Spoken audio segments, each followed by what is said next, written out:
Olá, sejam muito bem-vindos e bem-vindas. Eu sou Cláudia Guadanin e hoje o tema da nossa conversa é sobre quais documentos são necessários para você fazer o seu pedido de isenção de imposto de renda.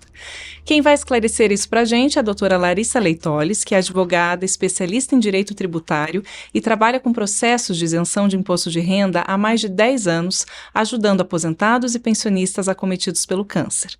Eu te convido a ficar com a gente até o final desse vídeo para você sair dele bem informado. Doutora, muito obrigada pela sua participação, pela sua presença. Eu gostaria de começar perguntando para você qual a lista de documentos necessários para a gente entrar com esse pedido. Oi, Cláudia. Obrigada pelo convite. Essa questão dos documentos é a questão mais séria do processo judicial de isenção de imposto de renda. E sempre quando eu vou conversar com o contribuinte, eles ficam um pouco nervosos e agitados referente a esse ponto. Porém, a documentação ela é muito tranquila do contribuinte ter acesso, né? A gente vai precisar ali de RG, CPF, comprovante de residência, com demonstrativos de pagamento. É muito comum que o contribuinte ele tenha mais de uma renda passível de isenção. Por exemplo, é possível que ele seja aposentado por uma prefeitura e mais pelo Estado e ainda acumular uma previdência privada. Então, eu preciso de comprovante das 3 fontes pagadoras no caso. É preciso também que ele me mande o laudo médico, certo? E também as declarações de imposto de renda, né? Os contribuintes não gostam muito de enviar a declaração de imposto de renda, mas por que eu preciso da declaração de imposto de renda? Por que isso é um documento importante? Inclusive, eu quero destacar que a gente pede sigilo nos nossos processos referente a alguns documentos. O laudo médico é um deles e as declarações de imposto de renda dos contribuintes, né? E os demonstrativos de pagamento. Então, com a declaração de imposto de renda, eu vou conseguir verificar ali não só o que ele teve de retenção, mas se ele teve restituição também para eu fazer o encontro de contas, se, além da própria retenção, ele teve ajuste anual e ainda precisou pagar mais, eu vou conseguir verificar tudo através da declaração de imposto de renda. Tá? Certo. Esses são os principais documentos para que o contribuinte possa fazer o pedido dele de isenção junto ao Poder Judiciário. E você mencionou a necessidade do laudo médico, né? Eu gostaria de saber algum detalhamento maior sobre as especificidades dele. O laudo médico, sem dúvidas, é o documento mais importante. E por que eu digo isso? Porque no laudo médico não basta só dizer, por exemplo, que o contribuinte é cardiopata.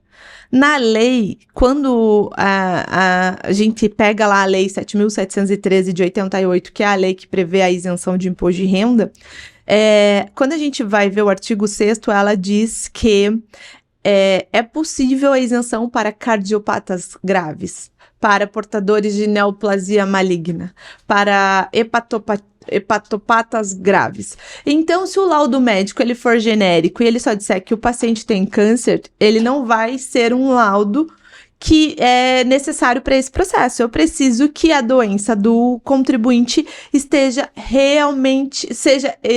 disposta no laudo exatamente como a lei determina, né? Isso porque é uma lei de isenção e as normas isentivas, elas precisam ter uma interpretação literal. Então, eu não posso, mas é que eu tenho quase essa doença. Não, eu preciso que seja exatamente a doença que a lei determina, ok? Certo. E se a pessoa ela já estiver curada, ela pode mesmo assim solicitar a isenção?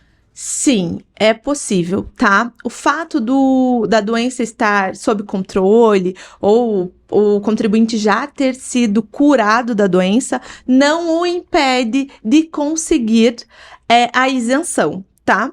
Só uma coisa que eu sempre gosto de explicar nos atendimentos é que o período que eu vou conseguir fazer o pedido de restituição dos valores pagos, né, indevidamente, vai ser apenas e tão somente o período em que coincide os dois requisitos, né?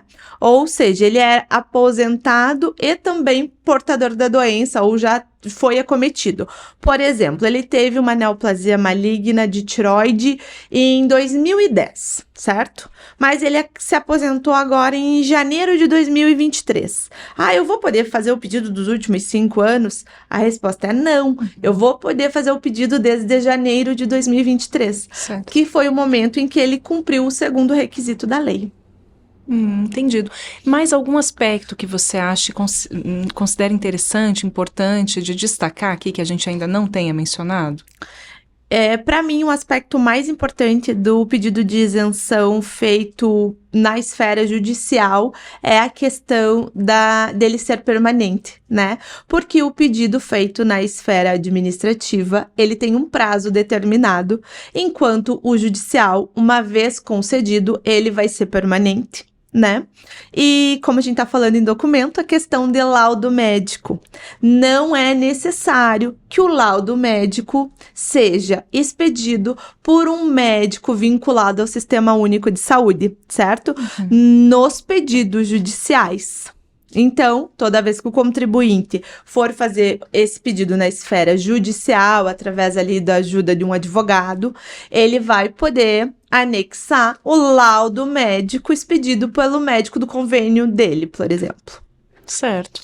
Doutora, muito obrigada pelos esclarecimentos, foi uma conversa ótima.